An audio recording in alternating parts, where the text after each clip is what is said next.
Hey, my friends, Derek from Bomb Socks here with another day of Bomb Bites, where we feast upon the words of Christ, one bite at a time.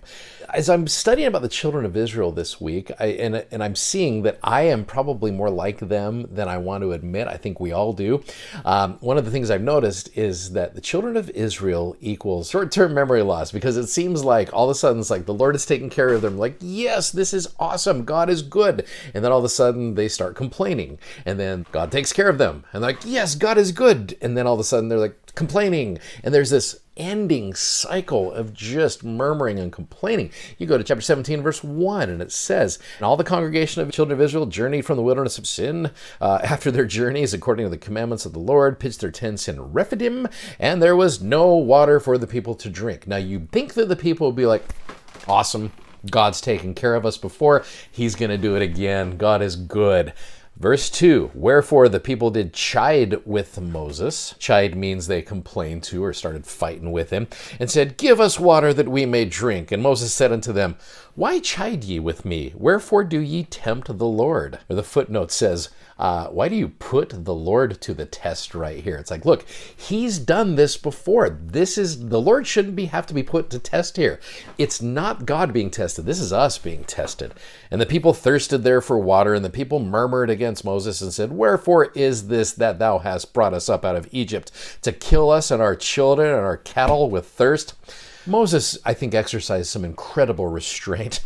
Verse 4, Moses cried on the Lord, saying, what shall I do unto this people? They be almost ready to stone me. And the Lord said unto Moses, go on before the people, and take with thee the elders of Israel and thy rod. Wherefore thou smotest the river.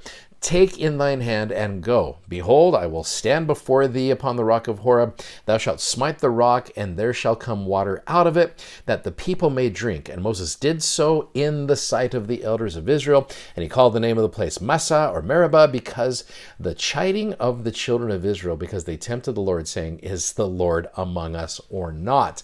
That's a significant statement here. It totally reminds me of an experience from church history where the children of Israel, the Lord's chosen people back in the day, were going for Zion's camp. Okay, and Zion's camp, they were going to be able to help liberate the children of Israel, meaning Zion, out of the land of Jackson County, Missouri.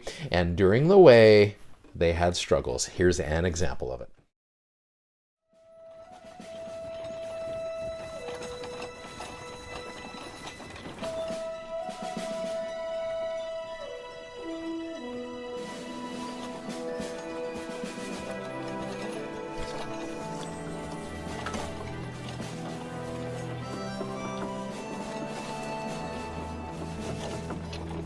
Any water left in that barrel?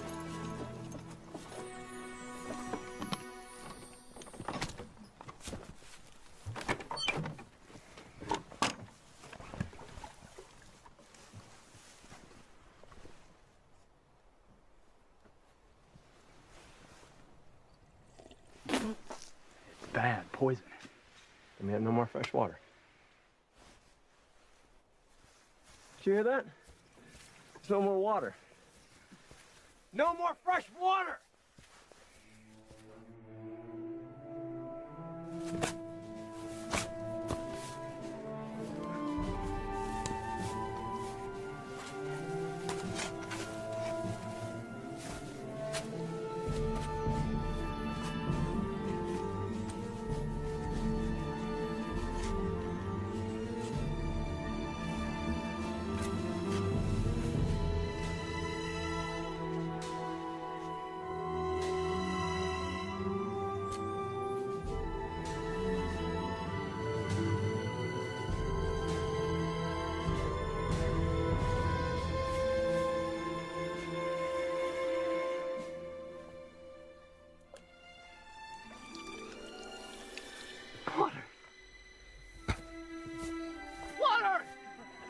Water! Yeah! Water! Our plight touched Joseph's sympathy, and he turned to the Lord to deliver us. Some said it was as much a miracle as when Moses smote the rock and water came out. And again, this happens all the time. We look back and we see the way the Lord has blessed us, what that should do for us. is remind us that God is the same yesterday, today, and forever. And he did it then, and he can do it for us as long as we exercise that faith and we act in faith and we don't act in doubt. But we constantly see the children of Israel focusing on the doubts and focusing on the negativities. Like I said earlier this week, you scroll social media and you often will see people referring back, to difficult things, and they're just like, God doesn't help us anymore. And so we see that all the time, which that can get really exhausting. I know for me, that one gets so tiring. You go back into the story in chapter 17, you got verse 8 where it says, and Amalek came and fought with Israel. So you got enemies coming in and fighting. Moses said unto Joshua, choose us out men. We'll talk more about Joshua here soon. Don't worry. Go out and fight with Amalek. Tomorrow I will stand on top of the hill with the rod of God in mine hand. And Joshua did as Moses said unto him, fought with Amalek. Moses and Aaron and Hur went up to the top of the hill. So you got Moses, Aaron, his brother, and then Hur. So on top of this mountain, you got Moses there, you got Aaron, his brother, and then you've got a guy named Hur who was there to help Moses.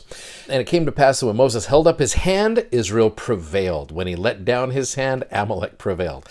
Moses' hands were heavy. They took a stone, put it under him, and sat thereon, and Aaron and Hur stayed up his hands. Or the footnote said they supported him. The one on the one side and the one on the other side, and his hands were steady until the going down of the sun, and Joshua discomfited Amalek, or was able to weaken or disable them, and his people with the edge of the sword. So as long as someone was there to help sustain the prophet is able to do some amazing things, and Israel is able to prevail. Gosh, I wish there was a gospel principle there for us, right?